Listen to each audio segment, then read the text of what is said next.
नमस्कार, मैं हूं अरुण शर्मा। आप देख रहे हैं उत्तराखंड लाइव। मैं हूं आपके साथ और बुलेटिन की शुरुआत करेंगे एक बड़ी खबर से। देहरादून समेत 5 जिलों में मौसम विभाग का अलर्ट जो है वो जारी किया गया है। दरअसल भारी बारिश और बिजली गिरने की यहां संभावना है। कई गांवों में बारिश को लेकर अलर्ट जारी कर दिया गया है। नदी नालों के साथ लगने वाले जितने भी गाँव हैं, जितने भी मकान वहां बने हुए हैं, उन सबको खासतौर पर अलर्ट किया गया है, जिसमें 5 जिले महत्वपूर्ण रूप से उनको नजर में रखा गया है।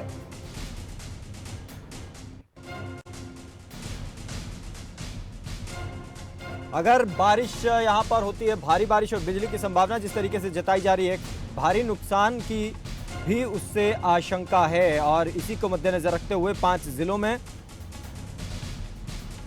रेड अलर्ट जो है वो जारी किया गया है। यहां पर उम्मीद जताई गई है और आशंका भी जताई गई है कि बारिश भारी हो सकती है। इसके अलावा बिजली गिरने की भी संभावनाएं यहां पर लगाई जा रही हैं। और इसी को ध्यान में रखते हुए देहरादून समेत 5 जिलों को उत्तराखंड में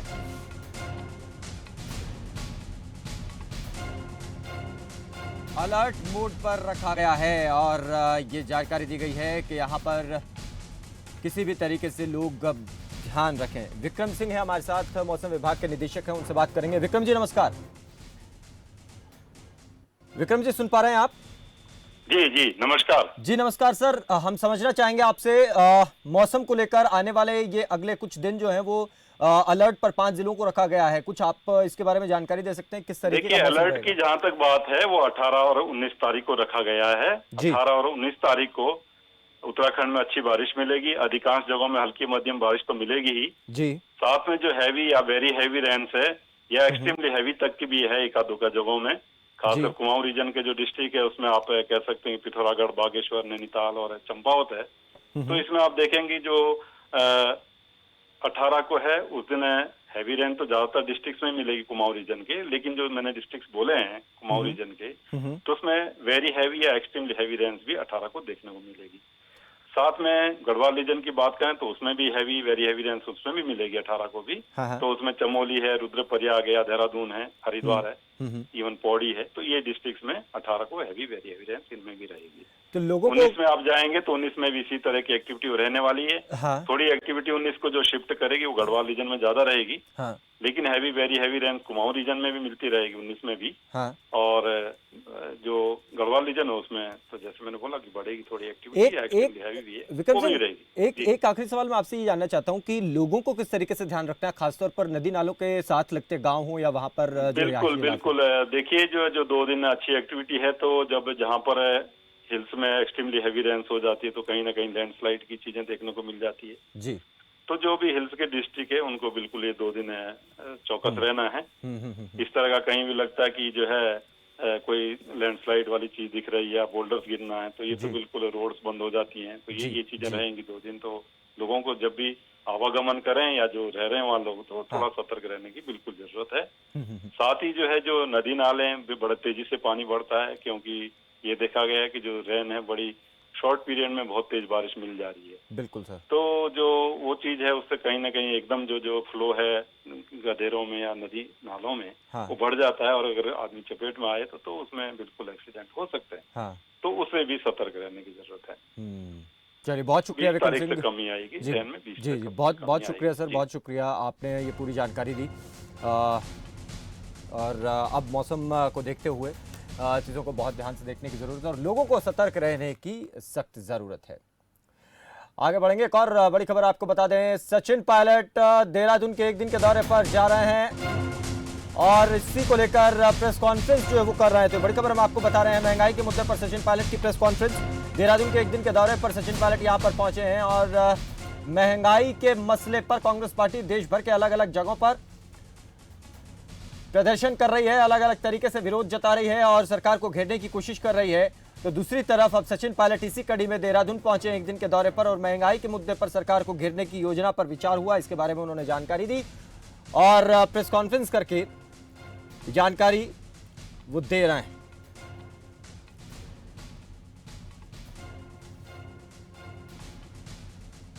तो बड़ी खबर हम आपको बता रहे हैं, आगामी चुनाव को लेकर अब कांग्रेस पार्टी उत्तराखंड में सक्रिय हो गई है और इसी के मद्देनजर सचिन पायलट यहां पर एक दिन के दौरे पर पहुंचे और यहां प्रेस कॉन्फ्रेंस करके उन्होंने जानकारी दी कि आने वाले चुनाव को लेकर भी तैयारी की गई है और बात की गई है। कैलाश जोशी हमारे साथ जुड़ गए, हमारे संवाददाता, सीधे उनका रुख करते हैं। कैलाश, आपसे जानना चाहेंगे सचिन पायलट का एक दिन का दौरा किन मायनों में खास है और प्रेस कॉन्फ्रेंस के जरिए वो क्या कहना चाह रहे हैं? देखिए, आपको बता दूं कि इस वक्त सचिन पायलट कांग्रेस प्रदेश मुख्यालय में मौजूद हैं और प्रेस कॉन्फ्रेंस यहां पर शुरू कर दी है जी। और सबसे बड़ी बात आपको बता दूं कि प्रदेश में 2022 में चुनाव होने हैं और चुनावों को मद्देनजर रखते हुए जो सचिन पायलट इस वक्त प्रेस कॉन्फ्रेंस को कर रहे हैं। साथ में उनके जो है प्रदेश अध्यक्ष प्रीतम सिंह जी मौजूद हैं। प्रीतम सिंह जी साथ में बैठे हुए हैं और प्रेस कॉन्फ्रेंस चल रही है। जिस प्रकार प्रदेश में बढ़ती महंगाई को लेकर कांग्रेस ने लगातार प्रदर्शन करने का ऐलान किया है और प्रदेश में कांग्रेस प्रदर्शन कर भी रही है। महंगाई सबसे बड़ा मुद्दा है क्योंकि 2022 के चुनाव नजदीक हैं। उसके साथ साथ अपने कार्यकर्ताओं में ऊर्जा भरने का काम भी सचिन पायलट यहाँ पर कर रहे हैं। चलिए, बहुत शुक्रिया कैलाश इस पूरी जानकारी के लिए और नजर बनाए रखिए प्रेस कॉन्फ्रेंस के जरिए क्या कुछ को कह रहे हैं। दरअसल सचिन पायलट ने अपनी प्रेस कॉन्फ्रेंस उत्तराखंड के देहरादून में जो प्रदेश कांग्रेस का मुख्यालय है वहां पर शुरू कर दी है और कार्यकर्ताओं को यहां पर आने वाले चुनावों की रणनीति के बारे में भी उन्होंने बात करी और इसी को लेकर प्रेस कॉन्फ्रेंस में पूरी जानकारी सचिन पायलट दे रहे हैं। तो सचिन पायलट ने कांग्रेस मुख्यालय देहरादून में प्रेस कॉन्फ्रेंस शुरू कर दी है। ये तस्वीरें भी हम आपको दिखा रहे हैं जब आपसे कुछ देर पहले सचिन पायलट यहां पर पहुंचे थे और कार्यकर्ताओं के साथ उन्होंने बात करी, विचार विमर्श किया। एक दिवसीय दौरे पर वो देहरादून पहुंचे हैं। आने वाले उत्तराखंड के चुनाव को लेकर चर्चाएं जो हैं वो लगातार अब चल रही हैं। कांग्रेस पार्टी अपनी तैयारी यहां पर कर रही है। वर्कर्स जो हैं ग्राउंड पर उनको और ज़्यादा मजबूत करने की कोशिश में सचिन पायलट यहाँ पर पहुंचे हैं और आगामी रणनीति जो है वो अख्तियार की जा रही है।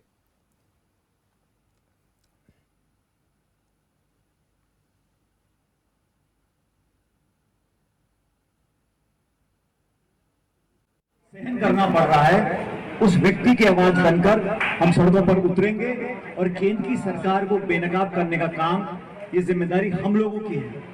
दुख, परेशानी, पीड़ा प्रत्येक नागरिक को है, लेकिन प्रमुख विपक्षी दल होने के नाते हमारा दायित्व है, हमारा धर्म है, हमारी जिम्मेदारी है कि हम सड़कों पर सरकार की नींद खोलने का काम करें। इस सिलसिले को शुरू करे 8-9 दिन हुए।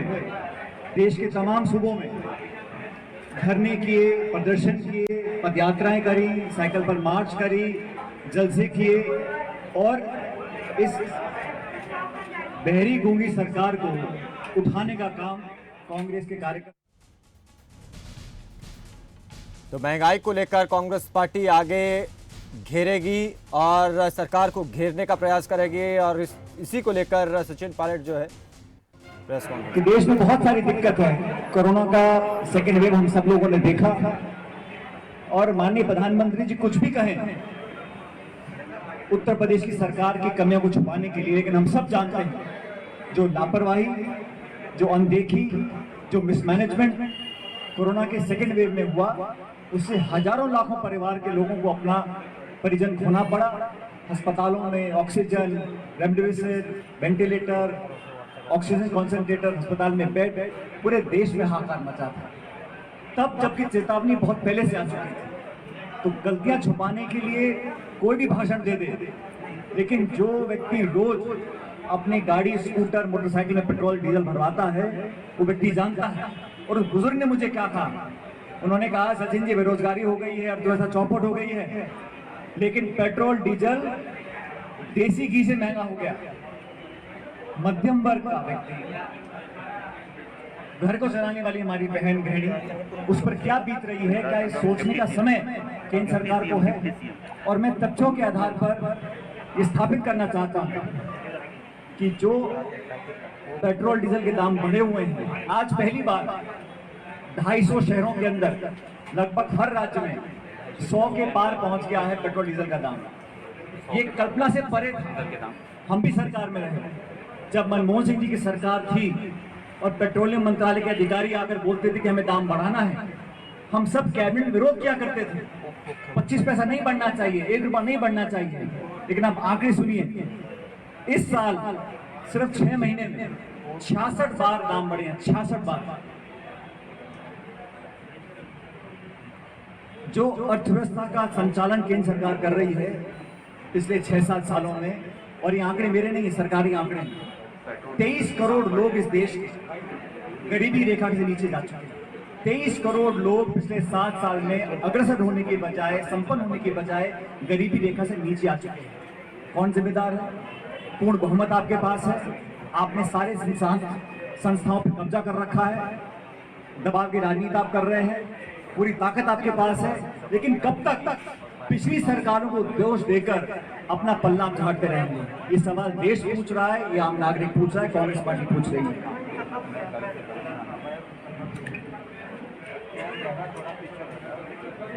पिछले 7 सालों में केंद्र की सरकार ने पेट्रोल डीजल पर जो एक्साइज ड्यूटी लगाई है उससे 25 लाख करोड़ रुपए की कमाई हुई। 25 लाख करोड़ रुपए केंद्र सरकार ने जनता से वसूले पिछले 7 साल में। पेट्रोल पर जो एक्साइज ड्यूटी बढ़ाई है 250% बढ़ाई है, डीजल पर 800% बढ़ाई है। ये सब सरकारी आंकड़े हैं और सरकार ने बड़ी चतुराई से किया है। जब एक्साइज बढ़ती है तो उसका कुछ भाग आपको राज्य सरकारों से बांटना पड़ता है। तो केंद्र सरकार ने क्या किया? एक्साइज बड़ी से बड़ी, लेकिन सेस बढ़ा दिया। सेस पूरा केंद्र सरकार के पास आता है।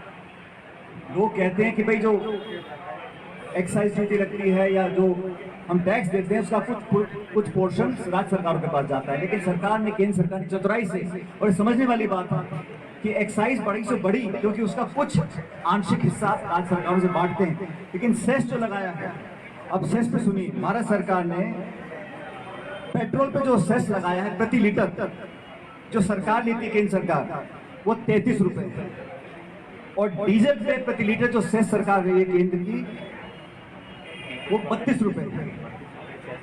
ये सारा पैसा किसके पास जा रहा है? और केंद्र सरकार के पास अगर पैसा आता भी है तो हमने सुना था वित्त मंत्री महोदय ने बोला कि कोविड के बाद 20 लाख करोड़ का पैकेज हम देंगे।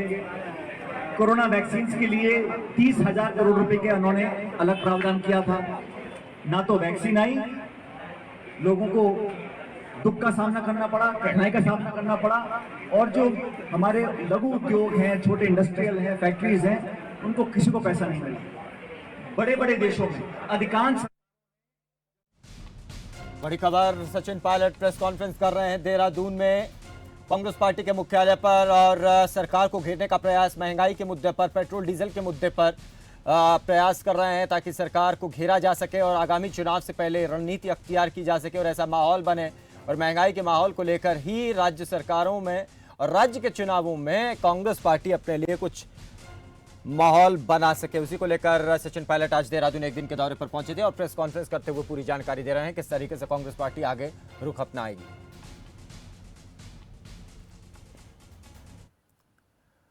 उधर उत्तराखंड में आज हरेला पर्व धूमधाम से मनाया जा रहा है। पर्यावरण संरक्षण से जुड़े इस पर्व पर जगह जगह वृक्षारोपण के कार्यक्रमों का आयोजन किया जा रहा है। प्रदेश के मुख्यमंत्री पुष्कर सिंह धामी ने भी एसडीआरएफ मुख्यालय जौली ग्रांट के प्रांगण में पौधारोपण किया। इस मौके पर कैबिनेट मंत्री धन सिंह रावत और पुलिस महानिदेशक अशोक कुमार मौजूद रहे। सीएम ने प्रदेशवासियों को हरेला पर्व की शुभकामनाएं दी और पर्यावरण संरक्षण में योगदान करने की अपील की। एसडीआरएफ मुख्यालय में पहली बार पहुंचे सूबे के मुख्यमंत्री पुष्कर सिंह धामी का गार्ड ऑफ ऑनर देकर वेलकम किया गया।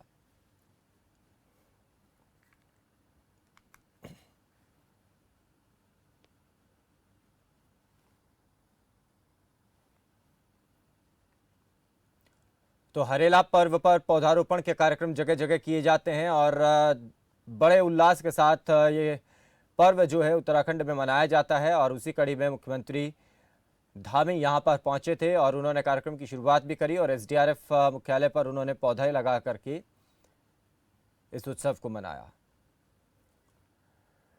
चलिए, इस बीच एक बड़ी खबर आ रही है, आपको बता दें आज देहरादून में होगी देवस्थानम बोर्ड की बैठक। जी हाँ, ये बड़ी खबर हम आपको बता रहे हैं। देवस्थानम बोर्ड की बैठक की अध्यक्षता मुख्यमंत्री पुष्कर धामी करेंगे और आज देहरादून में ये बैठक होनी है। कई बड़े फैसले लिए जाने की संभावना यहां पर बनी हुई है। देवस्थानम बोर्ड के खिलाफ प्रदर्शन कर रहे हैं तीर्थ पुरोहित। तो उधर आज देहरादून में इस बोर्ड की जो है वो बैठक होने जा रही है, जिसमें मुख्यमंत्री पुष्कर सिंह धामी जो है इसकी अध्यक्षता करने के लिए पहुंचेंगे। तो बड़ी खबर अब आपको बता रहे हैं, कैलाश जोशी हमारे साथ जुड़ गए हैं, हमारे संवाददाता ज्यादा जानकारी दे रहे हैं। कैलाश, बताएं आज जो ये बैठक होने जा रही है इसके बारे में पूरा अपडेट आपसे जानना चाहेंगे।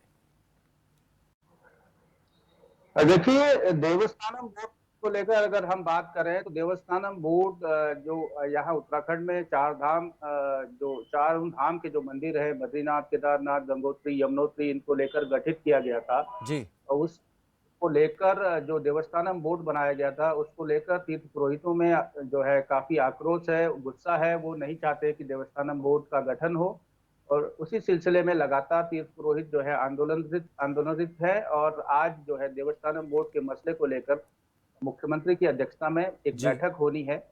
उस बैठक का समय अभी तय नहीं हुआ है कि किस वक्त वो बैठक होगी। हाँ। जैसे ही बैठक स्टार्ट होगी तो सारा अपडेट अपने दर्शकों को दिया जाएगा। जी चलिए, बहुत शुक्रिया कैलाश इस जानकारी के लिए। तो देवस्थानम बोर्ड की बैठक दरअसल होने जा रही है और आज इसमें जो जितने भी देवस्थान हैं उन सभी का एक बोर्ड जो है वो बनाया गया है, देवस्थानम बोर्ड।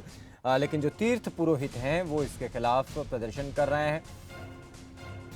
तो आज देहरादून में ये देवस्थानम बोर्ड की बैठक होने जा रही है। एक छोटा सा ब्रेक यहाँ पर ले रहे हैं, लौटेंगे कुछ और खबरों के साथ।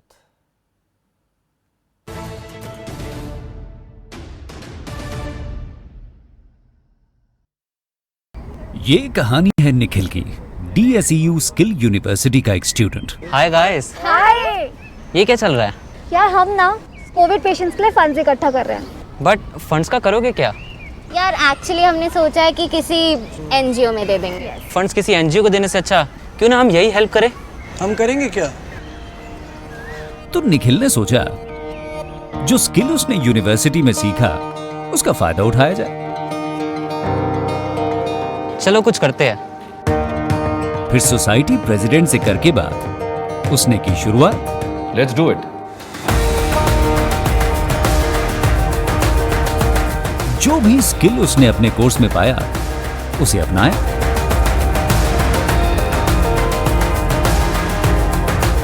और फिर सोसाइटी के लिए खोल दिया कोविड वार्ड।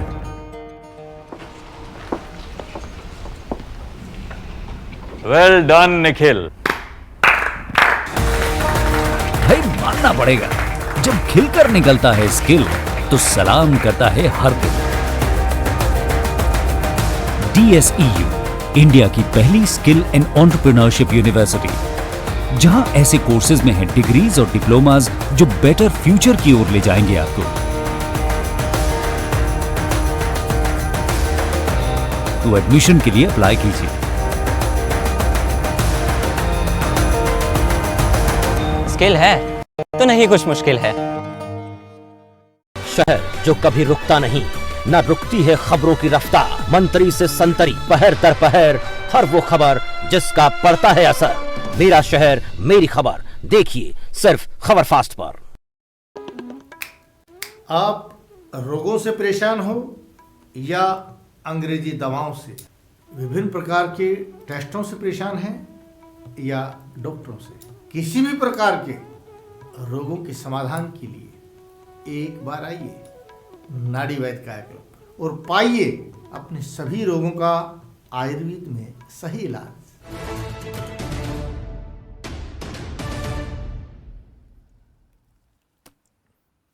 ब्रेक के बाद एक बार फिर से आपका स्वागत है। आगे बढ़ेंगे। देहरादून में बीजेपी कार्यालय बनाने का रास्ता अब साफ हो गया है। कैबिनेट ने देहरादून के जोनल मास्टर प्लान 2025 में संशोधन करके आवासीय उपयोग की भूमि पर राष्ट्रीय राजनीतिक दलों के कार्यालयों के निर्माण के प्रस्ताव को मंजूरी दे दी है। इससे बीजेपी के विशाल ऑफिस के बनने में जो पेच अटक रहा था वो अब खत्म हो गया है। बीजेपी जिस जमीन पर अपना ऑफिस बनाना चाहती थी उसका कुछ हिस्सा आवासीय भू उपयोग के दायरे में आने के कारण MDDA इसका नक्शा पास नहीं कर रहा था। बता दें कि बीजेपी कार्यालय की नींव 2020 में बीजेपी के राष्ट्रीय अध्यक्ष JP नड्डा ने रखी थी। तो अब आखिरकार भारतीय जनता पार्टी का एक ऑफिस जो है वो यहाँ देहरादून में बन करके तैयार होगा, जो आवासीय कॉलोनी के परिसर में आता था। और इसी की वजह से यहाँ पर परमिशन जो है मिल नहीं रही थी और न ही नक्शा पास हो रहा था। तो अब प्रदेश कार्यालय भारतीय जनता पार्टी का उत्तराखंड का यहाँ पर बनने का रास्ता साफ हो गया है और इसको लेकर मास्टर प्लान जो है वो कैबिनेट ने मंजूर कर दिया है। अब यहाँ पर राजनीतिक दल का ऑफिस जो है, कार्यालय जो है वो बनाया जा सकता है। इसी को लेकर यहाँ मास्टर प्लान को मंजूरी दे दी गई है। विनोद सुयाल हमारे साथ जुड़ गए हैं, भारतीय जनता पार्टी के प्रवक्ता हैं। विनोद जी नमस्कार। नमस्कार जी। विनोद जी, अब आखिरकार देहरादून में प्रदेश कार्यालय को जो नींव तो रख दी गई थी, लेकिन बनने का रास्ता अब साफ हो गया, तो किस तरीके से सारी चीजें हुई, थोड़ा बता सकते हैं? भारतीय जनता पार्टी मुख्यतः अपने संगठन को कार्यालय आधारित रखती है और कार्यालय से हमारी सारी गतिविधियों का संचालन होता है जी। और इसलिए जो हमारा मसूरी रिंग रोड पर है, वहाँ पर हमारे नए कार्यालय का निर्माण कार्य किया जाएगा। उसका शिलान्यास हमारे राष्ट्रीय अध्यक्ष जगत प्रकाश नड्डा जी द्वारा पूर्व में किया गया है। हाँ, इसमें क्योंकि ये पेच चल रहा था कि नक्शा पास हो नहीं रहा था आवासीय परिसर होने की वजह से, तो अब किस तरीके से क्योंकि देहरादून स्मार्ट सिटी में आ चुका है और महानगर है और हमने पूरे जो भी राजनीतिक दल है, भाजपा ही नहीं कांग्रेस है, अन्य जो भी राजनीतिक दल है, जो उन सभी राजनीतिक दलों को महायोजना में शामिल किया है, तो सबको वो सुविधा प्राप्त होगी निश्चित रूप से, क्योंकि राजधानी है देहरादून उत्तराखंड की, तो राजनीतिक दलों में कार्यालय तो वहाँ पर होने ही चाहिए ना। हाँ, अच्छा, तो एक ये जो परिसर ये पूरा जमीन का हिस्सा है, केवल एक ही इसी जगह पर ही सभी राजनीतिक दल होंगे या कभी कहीं पर भी वो बना सकते हैं? नहीं, वो अलग अलग जो अपने हिसाब से खरीदारी करेंगे उन सब उनके लिए होगा। कोई भाजपा के लिए थोड़ी नहीं है। राजधानी है तो राजधानी, मुझे लगता है कि राजनीतिक दलों का कार्यालय तो बनेंगे ही ना। हाँ, चलिए, बहुत शुक्रिया विनोद सुयाल, आप जुड़े और अपनी बात आपने रखी। तो यहाँ पर भारतीय जनता पार्टी का कार्यालय बनने का रास्ता अब साफ हो गया है। दरअसल भारतीय जनता पार्टी ने अपना ही नहीं बल्कि तमाम दूसरे राजनीतिक दलों के लिए भी रास्ता साफ कर दिया है। कोई भी जहाँ पर अब जमीन लेकर के अपना कार्यालय बनाना चाहें वो बना सकते हैं। उधर उत्तराखंड सरकार के शिक्षा मंत्री अरविंद पांडे ने बाजपुर में अटल उत्कर्ष राजकीय इंटर कॉलेज गजरोला का उद्घाटन किया और क्षेत्रवासियों को हरेला पर्व की शुभकामनाएं दी। इस दौरान शिक्षा मंत्री अरविंद पांडे ने वर्चुअल क्लास का शुभारंभ करते हुए अन्य अटल उत्कर्ष विद्यालयों के शिक्षकों के साथ भी बैठक की। बता दें कि प्रदेश सरकार सरकारी स्कूल में पढ़ने वाले बच्चों को प्राइवेट स्कूलों के बच्चों को समान उच्च गुणवत्ता की शिक्षा देने के लिए प्रदेश में 190 अटल उत्कर्ष विद्यालय बनाए गए हैं, जिससे बच्चों को बेहतर शिक्षा मिल सकेगी। आज अटल उत्कृष्ट विद्यालय की आज यहाँ रामनगर में उद्घाटन किया गया है और अटल उत्कृष्ट विद्यालय यह वह है प्रदेश के जो गरीब अभिभावक हैं, जो चाहते हैं कि उनके बच्चों को इंग्लिश मीडियम पढ़ने की व्यवस्था होनी चाहिए, उनको लाभ पहुंचाने की दृष्टि से विद्यालय शिक्षा ने 190 अटल उत्कृष्ट विद्यालयों की स्थापना की है, जिनको अधिकांश विद्यालयों को CBSE बोर्ड की मान्यता भी दे दी गई है। शिक्षकों की तैनाती के लिए हमने स्क्रीनिंग टेस्ट की व्यवस्था भी कर दी है और इन विद्यालयों में ऑनलाइन एडमिशन हो, इसके लिए हमने वेबसाइट भी बना दी है। साथ ही प्रकृति के संरक्षण संवर्धन के लिए भी माता गौरा देवी के नाम पे हमने हरेला पखवाड़ा वो चलाया हुआ है और मैं आपके माध्यम से आम जनमानस, अभिभावक और बच्चों से सबसे आग्रह करना चाहता हूँ कि सब लोग प्रकृति के संरक्षण संवर्धन के लिए हरेला त्यौहार से जुड़ें और उधर उधमपुर की सड़कों पर घूमते आवारा पशु हादसों की वजह बन रहे हैं और अधिकारियों ने बार बार उनसे शिकायत करने के बाद भी समस्या का समाधान नहीं किया गया। ऐसे में एक निजी संस्था ने पुलिस की टीम के साथ मिलकर इंसानी जिंदगी को बचाने का जिम्मा उठाया। टीम ने जानवरों को रेडियम की बेल्ट पहनाकर सड़क दुर्घटनाओं से बचाने का प्रयास किया। ये बेल्ट अंधेरे में भी रोशनी पड़ते ही चमक उठती है।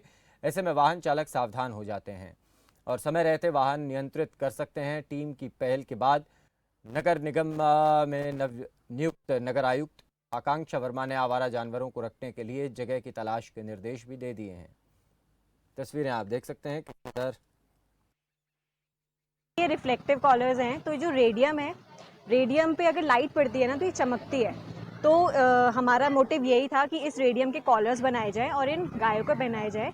सो जो हमारे NGO में जो बच्चे पढ़ते हैं तो उन्हीं बच्चों ने ये रेडियम कॉलर बनाए हैं और आज हम सब लोगों ने उधम सिंह नगर पुलिस के साथ मिलके ये काम किया है। रात को बेसिकली ये लोग दिखते हैं नहीं और इन लोग को कोई जगह तो होती नहीं, लोग कहीं भी बैठ जाते हैं। तो जब भी गाड़ी अगर दूर से आ रही है तो जैसे मैंने बताया रेडियम चमकने लगेगा, तो जो गाड़ी चालक होगा उसको पता चल जाएगा कि सामने कुछ है, तो वो थोड़े अवेयर हो जाएंगे और गाड़ी साइड से निकाल लेंगे। जब ये घटना करने वाले ड्राइवरों से बात की गई तो उनके द्वारा बताया गया कि इनके कलर काला या ब्राउन होने के कारण वो कभी रात में दिखाई नहीं देती है। तो इसी का चलते हुए एक नया प्रोजेक्ट सामने आया जिसमें हम रिफ्लेक्टिव कॉलर जो रेडियम से बने हुए हैं वो हमने बना के अब काशीपुर शहर में जितने भी आवारा गायें घूम रही है उनको हम ये पहनाएंगे, ताकि दूर से ही जो भी कभी ये गाय या अन्य जानवर कोई रास्ते पे है तो ड्राइवर इसको पहचान दे और दुर्घटना से बचे।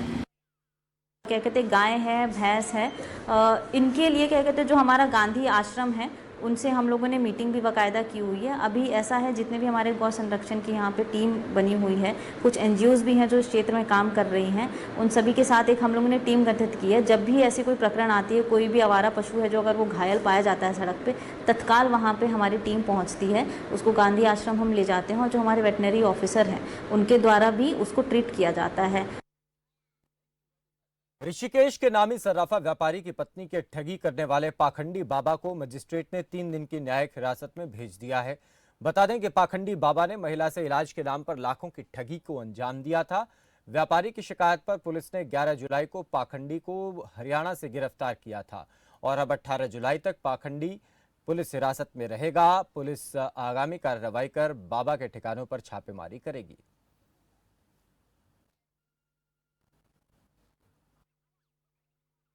एक तेज गति से रेत का डंपर भरा हुआ है, ये आ रहा था और इसके आगे जो है एक लड़का एक लड़की स्कूटी पे वाइट कलर की एक्टिवा पे आ रहे थे, तो पीछे से डंपर ने उसको टक्कर मारी। टक्कर लगने के बाद वो अनियंत्रित होकर स्कूटी छटक गई और वो दोनों बच्चे जो हैं, एक लड़का लड़की, ट्रक के टायर की चपेट में आ गए। दोनों की मौत हो गई।